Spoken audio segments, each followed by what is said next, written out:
para comenzar quiero invitarles a abrir sus Biblias en el libro de Nehemías. Nehemías capítulo 2, vamos a leer desde el verso 9 al 20. Nehemías capítulo 2, versículos 9 al 20. Esta es la palabra del Señor, infalible, inerrante y suficiente. Entonces fui a los gobernadores de más allá del río y les entregué las cartas del rey. El rey había enviado conmigo jefes del ejército y jinetes. Pero cuando lo oyeron Sanballat el horonita y Tobías el siervo amonita, se disgustaron en extremo de que alguien viniera para procurar el bien de los hijos de Israel. Llegué pues a Jerusalén y después de estar allí 3 días, me levanté de noche, yo y unos cuantos hombres conmigo, sin declarar a nadie lo que mi Dios había puesto en mi corazón que hiciera por Jerusalén. No llevé conmigo animales, excepto aquel en que yo cabalgaba. Salí de noche por la puerta del valle hacia el manantial del Dragón y la puerta del Muladar, y examiné los muros de Jerusalén que estaban derribados y sus puertas que estaban consumidas por el fuego. Luego pasé hacia la puerta de la fuente y el estanque del rey, pero no había lugar por donde pasara el animal en que yo cabalgaba. Subí de noche por el arroyo y examiné la muralla, y volví y entré por la puerta del valle y regresé.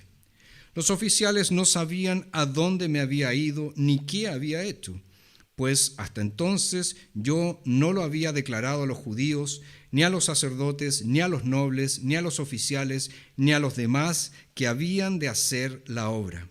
Luego les dije: ustedes ven el mal estado en que nos encontramos. Jerusalén está destruida y sus puertas están consumidas por el fuego. Vengan, reedifiquemos la muralla de Jerusalén y no seamos más una afrenta. Les declaré cómo la mano de mi Dios estaba conmigo para bien, y también las palabras que el rey me había dicho. Y ellos dijeron: levantémonos y edifiquemos. Entonces se esforzaron sus manos para bien. Pero cuando lo oyeron Sanballat el horonita, Tobías el siervo amonita y Gesem el árabe, se burlaron de nosotros y nos menospreciaron. Preguntaron: ¿qué es esto que están haciendo? ¿Se rebelan contra el rey?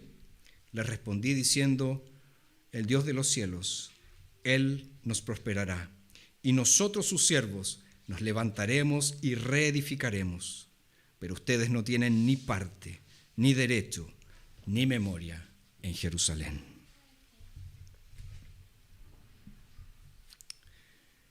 Un nuevo año ya comenzó y como iglesia tenemos grandes desafíos para este 2022. Ya sabemos que lamentablemente la pandemia aún no ha cesado. Hay también, por otro lado, expectación por este nuevo gobierno que brevemente asumirá. Y también, por otro lado, se ha anunciado un periodo de recesión económica cuyos efectos aún están por verse. Esto solo por mencionar algunos pequeños problemas que podríamos enfrentar este año. Ahora, en medio de todo eso, ¿cuál es el rol de la iglesia del Señor? ¿Qué es lo que la iglesia del Señor, nuestra iglesia aquí, la iglesia presbiteriana Cristo mi Salvador de Curicó, debe hacer? Bueno, el Señor nos ha llamado a este lugar. Estamos aquí en respuesta a un llamado del Señor. No somos consumidores religiosos que solo venimos a recibir, sino que somos siervos y siervas de Dios, llamados a vivir para la gloria de Dios en un mundo en tinieblas. Y hemos sido llamados a anunciar el precioso evangelio de Jesucristo en nuestra ciudad, en nuestra región. Ahora, para cumplir exitosamente nuestra misión en Curicó, y por qué no decirlo en el Maule, debemos obviamente volcarnos a la palabra de Dios, pues en ella vamos a encontrar la revelación de la voluntad de Dios para nuestra vida, para la vida de nuestra iglesia. Y para ello quiero destacar ciertos versículos de este capítulo 2 del libro de Nehemías. Como ustedes saben, y si no saben, ahora van a saber, Nehemías era un israelita que se encontraba en la cautividad. Nos dice el capítulo 1, verso 1, que él estaba en Susa, que era la capital del imperio persa. Nehemías se desempeñaba como copero del rey Artajerjes. Y nos dice que cumpliendo esa función recibió noticias del terrible estado en que se encontraba la ciudad de Jerusalén. Y esas noticias lo conmovieron profundamente. Por lo tanto, buscó al Señor y obtuvo el favor del rey para realizar un proyecto de restauración en Jerusalén. Nehemías entonces fue un hombre de Dios. Y en nuestro pasaje vemos los primeros pasos que este hombre de Dios dio para realizar este proceso de reconstrucción o de restauración de la ciudad del Señor, de la ciudad de David, de la ciudad de Jerusalén. Pero ojo, en el libro de Nehemías también tenemos un buen retrato, un precioso retrato de la obra del Señor y de la necesidad de que tú y yo nos comprometamos con la obra del Señor. Eso es algo de suma importancia para nosotros si nos decimos ser hijos e hijas de Dios, comprometernos con la obra del Señor. Fíjense que las encuestas en Chile nos dicen que el número de evangélicos está cayendo. De un 18% que éramos el año 2007, ahora somos un 14%. Y el número de ateos, de agnósticos, aumenta, llegando a representar un 37% de la población, casi alcanzando al 42% que son los católicos romanos en este país. Ahora, si consideramos estas cifras, podemos ver que parece que la obra de Dios está decayendo. Y es por eso que necesitamos, ¿qué cosa? De un avivamiento de la obra del Señor. Pero tenemos que entender que este avivamiento no vendrá por obra humana, por acción humana, por proyectos humanos, sino que es fruto del poderoso obrar del Espíritu de Dios en medio nuestro. Y es allí donde, a mi entender, Nehemías resulta ser muy instructivo, porque podemos ver en este libro cierta dinámica del obrar de Dios que resultará de mucho provecho para nuestras vidas, de mucho provecho para nuestra iglesia, de mucho provecho para nuestra ciudad, de mucho provecho para nuestra región. Entonces, considerando todo esto, el tema de hoy es el siguiente: la obra de Dios, no la nuestra. La obra de Dios, no la nuestra. Y lo primero que el texto nos menciona aquí es la planificación. Planificación. Verso 11 dice: llegué pues a Jerusalén y después de estar allí 3 días, me levanté de noche, yo y unos cuantos hombres conmigo, sin declarar a nadie lo que Dios había puesto en mi corazón que hiciera por Jerusalén. No llevé conmigo animales, excepto aquel en que yo cabalgaba. Salí de noche por la puerta del valle hacia el manantial del dragón y la puerta del muladar, y examiné los muros de Jerusalén que estaban derribados y sus puertas que estaban consumidas por fuego. Luego pasé hacia la puerta de la fuente y el estanque del rey, pero no había lugar por donde pasar el animal en que yo cabalgaba. Subí de noche por el arroyo y examiné la muralla, y volví y entré por la puerta del valle y regresé. Fíjense que en el libro de Nehemías, particularmente en este capítulo 2, no se nos dice absolutamente nada del viaje de Nehemías desde Susa a Jerusalén. Solo registra el verso 11 que él llegó.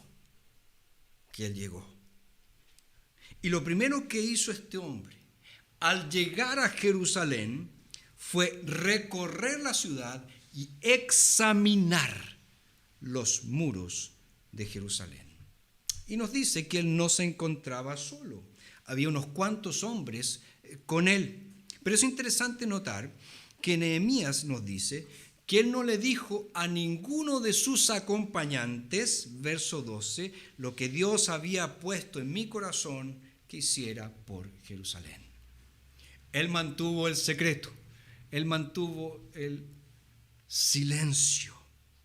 Nehemías tenía una misión dada por Dios y él estaba profundamente convencido de que Dios le había encomendado una tarea y él estaba dispuesto a realizarla. Pero antes de entrar en acción, era necesario planificar. De allí que lo primero que hace este hombre al llegar a Jerusalén es examinar el estado en que se encontraba la ciudad. No sé si te pasa esto, pero muchas veces somos súper rápidos, muy rápidos para actuar. Queremos hacer cosas ya, pero a veces no nos sentamos a evaluar, a examinar, a planificar. Y fíjense cuántos dolores de cabeza nos ahorraríamos si actuáramos de la forma en que Nehemías actuó. Ser impetuoso, actuando rápidamente y sin planificación, más que ser una virtud, es un grave error. Actuar con la cabeza caliente, como se dice, nos lleva muchas veces a tomar pésimas decisiones en la vida, muy malas decisiones en nuestra vida. Y Nehemías, en cambio, nos dice el texto que él examinó. 3 días después de haber llegado a Jerusalén, 3 días después de haber asumido su rol como administrador general, administrador principal de la ciudad, Nehemías emprendió esta expedición nocturna sin previo aviso y revisó la ciudad. Fue acompañado por unos pocos y él evaluó el estado de las murallas. Él había recibido informes de otras personas cuando estaba en Susa acerca de cómo estaba Jerusalén, pero él necesitaba ver el daño de la ciudad por sí mismo y así podría tener una idea de la proporción del trabajo que debía ser hecho. Leer encuestas sobre el estado de la iglesia evangélica en Chile puede ser muy beneficioso. Yo tengo un colega de ministerio que todos los días me manda una encuesta. Soy más pensado, yo digo, este gallo no lee la Biblia, lee puras encuestas, pero todos los días me manda encuestas acerca del estado de la iglesia en Chile, etcétera, etcétera. Ciertamente leer una encuesta es muy beneficioso, pero ojo, nosotros necesitamos conversar con las personas. Nosotros necesitamos relacionarnos con ellas. Nosotros necesitamos ver lo que piensan, cuáles son sus sueños, sus preocupaciones, cuáles son sus creencias. ¿En qué creen las personas? Necesitamos ver con nuestros propios ojos cuál es el daño que hay en la vida de ellos, porque así vamos a tener una idea clara de lo que debemos hacer como iglesia. ¿Te relacionas con tus compañeros de trabajo, con tus vecinos, con los papás de los compañeros de tus hijos de esta manera? ¿Les preguntas en qué creen? ¿Les preguntas cómo está su vida, sus sueños, sus planes? ¿O solo te limitas a decir, hola, ¿qué tal? Observa las vidas de las personas que están a tu alrededor, de tus vecinos, de tus colegas de trabajo, de tus compañeros de estudios. ¿Logras ver el daño que el pecado ha causado en la vida de esas personas? ¿Has notado el estado de la iglesia en Curicó? ¿O en Santiago, donde sea que vivas? Queridos, una cosa es que nos cuenten cómo están las cosas. Otra muy diferente es que las veamos con nuestros propios ojos. para impactar en Curicó, para impactar en el Maule, necesitamos relacionarnos con las personas de esta ciudad, de esta región. No olvidemos que somos instrumentos de redención en las manos de Dios para traer salvación a la vida de las personas, para presentarles a Jesús a las personas, para hablarles de la nueva vida que hay en Cristo Jesús. A eso hemos sido llamados tú y yo. Entonces, en primer lugar, tenemos la planificación. Nehemías no llegó y actuó. Él examinó para elaborar así un plan de acción para cumplir la tarea. En segundo lugar, vemos en el texto la motivación. Verso 16 dice: los oficiales no sabían a dónde me había ido ni qué había hecho, pues hasta entonces yo no lo había declarado a los judíos, ni a los sacerdotes, ni a los nobles, ni a los oficiales, ni a los demás que habían de hacer la obra. Luego les dije: ustedes ven el mal estado en que nos encontramos. Jerusalén está destruida y sus puertas están consumidas por el fuego. Vengan, reedifiquemos la muralla de Jerusalén y no seamos más una afrenta. Les declaré cómo la mano de mi Dios estaba conmigo para bien y también las palabras que el rey me había dicho. Una característica que vemos en el liderazgo de Nehemías es que él sabía muy bien cómo motivar a las personas. No era un hombre de opiniones solamente, sino que era alguien que lograba motivar a los demás al servicio. Y ya vimos que en un principio Nehemías él mantuvo silencio acerca de su proyecto de restauración. Él no le comentó a nadie por qué estaba allí, qué venía a hacer.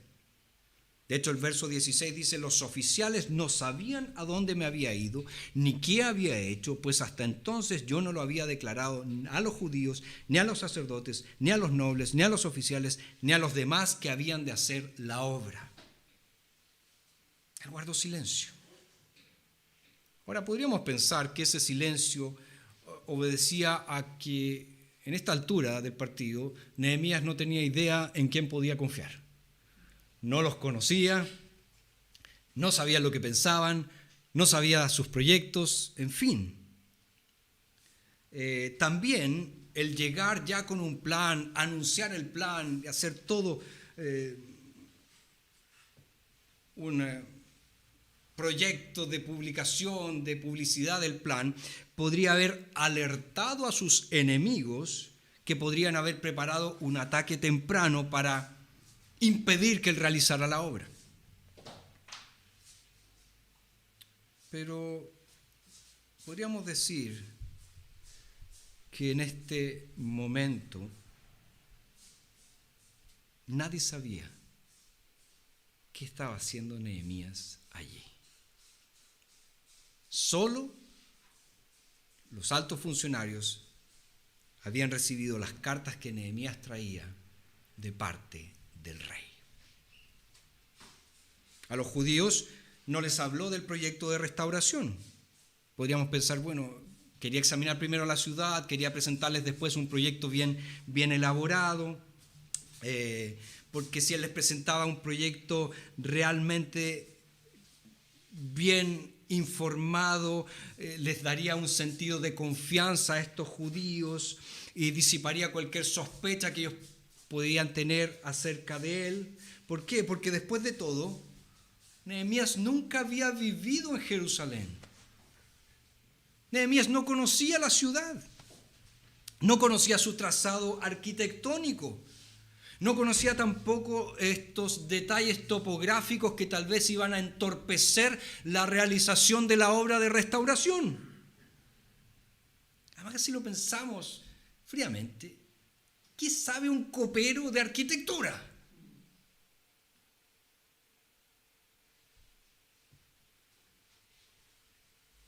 Para Nehemías era importante empezar a trabajar, pero él necesitaba hacer primero una examinación. Y fíjense, para él esta planificación y la fe no eran contrarias. se complementaban entre sí. Y al embarcarse en su examinación nocturna, en esta examinación nocturna secreta, Nehemías dice que Dios había puesto en su corazón realizar esta obra. Pero ojo, esa intención, ese deseo que Dios había puesto en el corazón de este hombre, no le impidió planificar lo que iba a hacer. Ahora es dudoso pensar que el Señor le haya dicho a Nehemías cómo debía hacer exactamente todas las cosas. Lo más probable es que Dios le había dicho a Nehemías que ejerciera su juicio personal, confiando en que él sería guiado en la toma de decisiones. Fíjense, esto es súper importante porque cuando creemos en la doctrina de la soberanía absoluta de Dios, eso jamás nos puede llevar a la inactividad. Hay personas que dicen, Dios es soberano, entonces se cruzan de brazos y no hacen nada. No. Saber que Dios es soberano es un poderoso motor para llevarme a hacer las cosas, dependiendo siempre de qué, de su soberana voluntad, de lo que Él ha determinado que sucederá. Y fue en este contexto entonces que Nehemías reúne a los líderes de los judíos y les dice en el verso 17: ustedes ven el mal estado en que nos encontramos. Jerusalén está destruida y sus puertas están consumidas por el fuego. Vengan, reedifiquemos la muralla de Jerusalén y no seamos más una afrenta.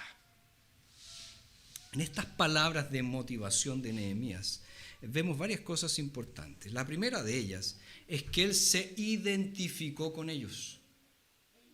Él les dice, ustedes ven el mal estado en que nos encontramos.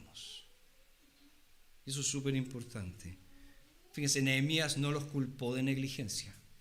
Nehemías no los trató despectivamente diciendo, oye, yo tuve que venir desde Susa para arreglar el desastre que ustedes tienen acá. Dijo, estamos mal. Estamos hechos un desastre. Estamos en problemas. Él les hizo ver que el problema de Jerusalén los involucraba tanto a ellos como a él mismo. Se identificó. Eso es súper importante que nosotros tengamos presente. Pero también, fíjense que la base de la motivación de Nehemías está en la identidad. Él dice, no seamos nosotros, Jerusalén, los judíos, no seamos. Somos el pueblo de Dios. No seamos más una afrenta. Y fíjense que esta es una poderosa motivación, la de la identidad. Pero a menudo es usada de una manera muy, muy mundana. ¿A qué me refiero? Esta motivación de la identidad, cuando está en las manos equivocadas, es el camino hacia el elitismo y hacia los prejuicios raciales. Nosotros somos estos, blancos, negros, chilenos, peruanos, lo que sea. Pero aquí, ¿qué pasa? Vemos que en las manos de este hombre que teme a Dios, cuya única ambición era la gloria de Dios, que creía que ellos, los judíos, habían sido separados, apartados para Dios. Esta motivación de la identidad es perfecta, es correcta, es preciosa. Nehemías les recordó su identidad. ¿Para qué? Para motivarlos a la acción, para darles un sentido del deber. Y este es un principio que nosotros vemos en ambos testamentos. El imperativo, como suele decirse, se basa en el indicativo. La desgracia viene cuando nosotros, que nos decimos cristianos, no recordamos quiénes somos realmente. Y en ninguna parte esto queda más claro como en las exhortaciones que hace el apóstol Pablo en Colosenses capítulo 3. Pablo allí da una serie de imperativos éticos en Colosenses 3. los insta a tener una mente celestial. Pongan la mira en las cosas de arriba, les dice. Tengan esta mente celestial, tengan esta mente espiritual. También los llama a mortificar el pecado. Hagan pues morir lo terrenal en ustedes. Y también los llama a realizar actos específicos de santificación, lo que los teólogos llaman vivificación, que implica ser compasivo, ser bondadoso, ser humilde, ser manso, tener paciencia. Es decir, revestirse de las virtudes de Cristo. Pero todos esos imperativos de Pablo se basan en un solo fundamento. ¿Cuál es ese fundamento? Ustedes han resucitado con Cristo. Ustedes son de Cristo. Ustedes están unidos a Él. Y porque están unidos a Él, entonces piensen en las cosas de arriba, no en las de la tierra. Porque están unidos a Él, maten el pecado que aún queda en ustedes. Porque están unidos a Él, santifiquen su vida al Señor. Fíjense, Pablo no los llama allí a la renovación moral para que ellos puedan resucitar con Cristo. Porque eso pondría el Evangelio patas para arriba. Sino que ya que has nacido de nuevo, ya que hemos sido resucitados a una nueva vida en Cristo, ojo, ya no soy el que era antes. ¿Puedes decir eso? Puedes decir, yo ya no soy el que era antes. Yo soy una nueva criatura en Cristo Jesús. Él es mi Salvador. Él me hizo nueva criatura. Yo he resucitado con Él. ¿Puedes decir eso? La motivación entonces es ser lo que ya somos por la gracia.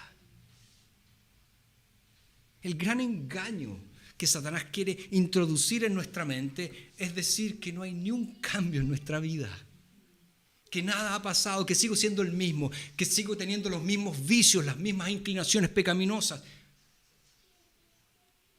Pero ¿qué nos dice el Señor? Si estás en Cristo, nueva creación eres. Eres algo completamente nuevo, totalmente nuevo. No sigas las mentiras. Entonces, Nehemías motiva a estos judíos a recordar su identidad. ¿Quiénes son ellos? Y fíjense, no los llamó a la guerra, no los llamó al conflicto. Los llamó a participar en una obra de restauración, en una obra de ingeniería. Y el gran obstáculo que tuvieron que enfrentar los judíos en este momento, en esta época, eran enemigos que se opusieron a ellos para que no pudieran realizar esta obra de reconstrucción. Queridos, nosotros necesitamos tener las motivaciones correctas para la obra del ministerio. Tristemente, en muchas ocasiones, los llamados a la obra cristiana están llenos de orgullo personal o de orgullo denominacional. Hagamos crecer nuestra denominación. Se habla más del nombre de la denominación que del nombre del Señor. A veces también están motivados por deseos de destacar. Ya que no me ha salido nada bien en la vida, entonces me voy a dedicar a esto porque aquí puedo destacar. A veces por competencia, yo quiero ser mejor que él. Quiero hablar mejor que él, quiero predicar mejor que él. Pero Nehemías nos dice que nuestra gran motivación para el servicio cristiano es recordar lo que Cristo ha hecho por nosotros. Esa es la gran motivación. Ya que en Él tenemos nueva vida, ya que hemos resucitado juntamente con Él, ya que tenemos una herencia eterna en Él, entonces le servimos con todo nuestro corazón, con toda nuestra alma, con toda nuestra mente y con todas nuestras fuerzas. Pero Nehemías hizo algo más, porque apelar a la identidad es algo poderoso. Pero él les menciona algo más, verso 18. Les declaré cómo la mano de mi Dios estaba conmigo para bien, y también las palabras que el rey me había dicho.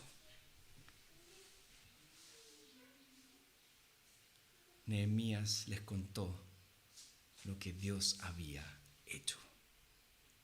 ¿Y qué es esto? es ver la mano invisible de la providencia de Dios en acción.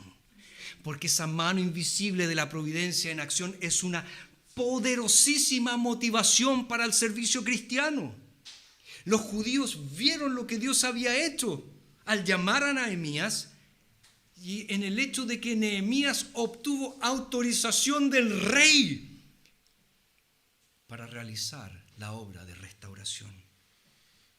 Entonces, cuando veamos el obrar de Dios en medio nuestro, abriendo puertas que estaban cerradas, preparando un lugar, reuniendo personas, reuniendo creyentes, tenemos que observar con detención, porque todas estas cosas nos dicen que Dios está en control, que nadie puede detener, puede impedir que su voluntad se realice. Planificación, motivación. En tercer lugar, oposición. Verso 19. Pero cuando lo oyeron Sanbalat el horonita, Tobías el siervo amonita y Gesem el árabe, se burlaron de nosotros y nos menospreciaron. Preguntaron: ¿qué es esto que están haciendo? ¿Se rebelan contra el rey? De una manera u otra, el enemigo de nuestras almas, Satanás, se opone a la obra de Dios. Y en Nehemías aparecen tres personajes que son indicados por nombre, ¿verdad? Sanbalat el horonita, Tobías el siervo amonita y Gesem el árabe.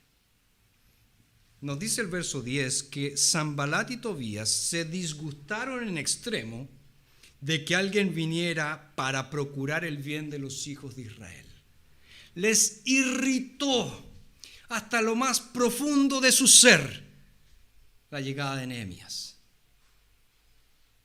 Y nos dice el verso 19 que estos tres se burlaron y menospreciaron a Nehemías y lo acusaron de estar rebelándose contra el rey. Ahora, estos tres individuos representan a los gobernantes de las provincias de Amón, de Samaria, de Edom, de Moab, que estaban ahí alrededor de Jerusalén. Y obviamente estos estaban muy preocupados por la presencia de los judíos en el área. Y de hecho nos dice el libro de Esdras que solicitaron que el rey investigara en sus archivos, porque empezaron a sembrar en la cabecita del monarca desconfianza hacia las intenciones verdaderas de los judíos. Estos no solo quieren reconstruir la ciudad, estos siempre han sido rebeldes, estos siempre se han levantado, estos siempre han hecho leceras. Obviamente estos tres hombres, por detrás de sus quejas y malas palabras, revelan que ellos querían mantener el favor político que gozaban de sus amos persas y veían en la presencia de los judíos un obstáculo, o veían también que ellos podían poner en peligro todas las regalías que tenían ellos de los persas. Y fíjense que a pesar de que ninguno de ellos tenía relación con los otros, eran de diferentes naciones, de diferentes pueblos, vemos que se unen en contra de un enemigo común. ¿Te parece algo conocido? ¿Qué pasó con los fariseos y los saduceos? Enemigos teológicos, enemigos políticos, que se reúnen para atacar a Jesús, para eliminar a Jesús. Así que no te sorprendas cuando ves en las noticias que el partido X se juntó con el partido Y, que eran enemigos y ahora están atacando al partido A. Esto es algo que siempre sucede en la historia de la humanidad. Es parte del pecado. Y estos hombres eran poderosos y constituían una fuerza de oposición muy poderosa. Nosotros cometeríamos un error si le restamos importancia al nivel de hostilidad que tuvo que enfrentar Nehemías. No fueron solamente murmuraciones. Fueron verdaderos ataques que él recibió. Quisieron matar a Nehemías para que él no completara la obra. Ahora, tampoco debemos dejar, y no nos tenemos que engañar, mejor dicho, pensando que este nivel de maldad que vemos en estos tres hombres era solamente humano. Detrás de las malas intenciones de estos tres hombres están obviamente las maquinaciones de Satanás. Satanás, nos dice la Escritura, él siempre acecha como un león rugiente buscando a quien devorar. Y lo que vemos aquí es típico de su estrategia cuando su reino parásito se ve amenazado. Acusaciones indirectas, mentiras, forman parte del arsenal de armas que Satanás utiliza. Y fíjense que Satanás, al parecer, no es muy brillante, no es muy inteligente. Él siempre utiliza lo que ya le ha servido antes. Las mismas estrategias que antes le han dado éxito, él las sigue utilizando una y otra vez. Y eso podemos verlo aquí. Pero al observar la respuesta de Nehemías a este ataque satánico, nosotros también aprendemos la manera en que debemos lidiar con los ataques satánicos en nuestra vida. Ahora, la oposición contra la iglesia del Señor siempre ha estado presente. Jesús, desde el jardín del Edén, el Señor lo dijo: pondré enemistad entre ti y la mujer, entre tu simiente y su simiente. Siempre hay. No debemos ver la oposición a la iglesia como una novedad. Yo vi durante todo el tiempo previo a las elecciones cristianos que publicaban, mandaban cosas en las redes sociales defendiendo partido X o candidato X, mejor dicho. Me encantaría que hicieran exactamente lo mismo, con la misma pasión para predicar el Evangelio. Eso sería fantástico. Sería maravilloso, pero parece que no lo hacen. Pero uno de los discursos clave era: si sale candidato X, es decir, ¿quién es? Me imagino que todos saben, la oposición contra la iglesia se viene. Tremenda novedad. La iglesia siempre ha sido atacada. Ojo, si no enfrentamos oposición, es muy probable que hemos perdido nuestra identidad como iglesia del Señor. Y estamos tan conformados al mundo que al mundo no nos ve como sus enemigos. Planificación, motivación, oposición y por último, aprobación divina. Verso 20 dice: les respondí diciendo: el Dios de los cielos, Él nos prosperará, y nosotros sus siervos nos levantaremos y reedificaremos. Pero ustedes no tienen ni parte, ni derecho, ni memoria en Jerusalén. Por muy poderosa que haya sido la motivación de la identidad para comportarse como el pueblo de Dios, aquí Nehemías agrega otra, que es mucho más poderosa: la promesa de la aprobación divina y de la ayuda divina para realizar la tarea que tienen por delante. El plan para reconstruir los muros no era de Nehemías, no era de los judíos. Fue Dios quien puso en el corazón de su siervo que esto se realizara. Ya vimos que Nehemías animó al pueblo diciéndoles: les declaré cómo la mano de mi Dios estaba conmigo para bien. Y nada había mostrado mejor esa mano de Dios que el hecho de que Nehemías llegó con cartas de aprobación del rey. Tengo autorización para hacer esto del rey. De algo podían estar seguros los judíos: Dios estaba a cargo, al mando del proyecto. Y por muy difícil que fuera, Y por muy fuerte que fuera la oposición, Dios estaba al mando. Y eso es lo que tú y yo necesitamos aprender. La suficiencia de Dios es un poderosísimo motivador. Nehemías era un líder cuya visión estaba saturada con la grandeza de Dios. ¿A qué me refiero? Ninguna tarea es difícil cuando el creador del cielo y de la tierra es quien la proyecta y en cuyas manos nosotros no somos nada más que una herramienta. Te pregunto,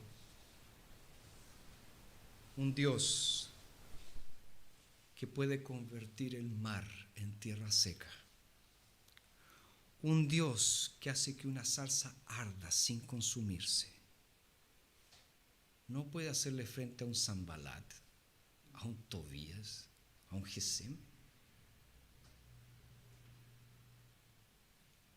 Cuando Dios se ha propuesto hacer algo, nada ni nadie lo va a impedir. Y estas verdades fueron suficientes para los judíos. Nehemías nos registra aquí de manera resumida su respuesta: levantémonos y edifiquemos. Ya no hay nada más que decir. No hay nada más que preguntar. Manos a la obra. Y tan pronto como comenzaron la obra, ya vimos, se manifestó la oposición. Y cuando la oposición incluyó acusaciones de que ellos estaban construyendo el muro para rebelarse contra sus amos persas, la respuesta de Nehemías fue: el Dios de los cielos, Él nos prosperará, y nosotros sus siervos nos levantaremos y edificaremos. Si hay una lección en particular que este pasaje de Nehemías nos enseña, es que tú y yo necesitamos confiar en Dios más de lo que lo hacemos. Decimos que confiamos en Dios.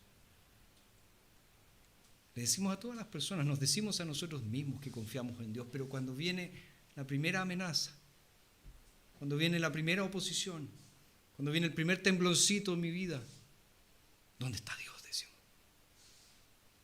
Necesitamos aprender a confiar más en el Señor. Porque en los asuntos en que su voluntad es clara, nosotros no debemos preocuparnos por la oposición que se va a levantar contra nosotros, por muy grande que ésta sea. Es más, debemos poner toda nuestra confianza completamente en el Señor. Si confiamos en Dios, nada debemos temer. ¿Cómo te vas a comprometer con la obra del Señor este año? ¿Cómo te vas a comprometer con la iglesia del Señor este año? ¿Qué es lo que delante de Dios harás este año para la gloria de su nombre? Queridos, Dios ha puesto en el corazón de algunas personas, hace mucho tiempo atrás, plantar esta iglesia. Y Dios también puso en mi corazón hacer lo mismo. Por eso estoy aquí. Queremos alcanzar nuevas personas para Cristo. Queremos edificar un pueblo santo para el Señor. Quiero que quede muy claro, lo que estamos haciendo aquí no es un proyecto humano, es la obra del Señor. Así que levantémonos y edifiquemos. Levantémonos y edifiquemos, manos a la obra. Dios nos prosperará, de eso estoy seguro. Creamos en Él, confiemos en Él, sirvámosle con alegría, con dedicación, por medio de Cristo, en el poder del Espíritu. Él, solo Él, nos prosperará. Padre, gracias por tu palabra.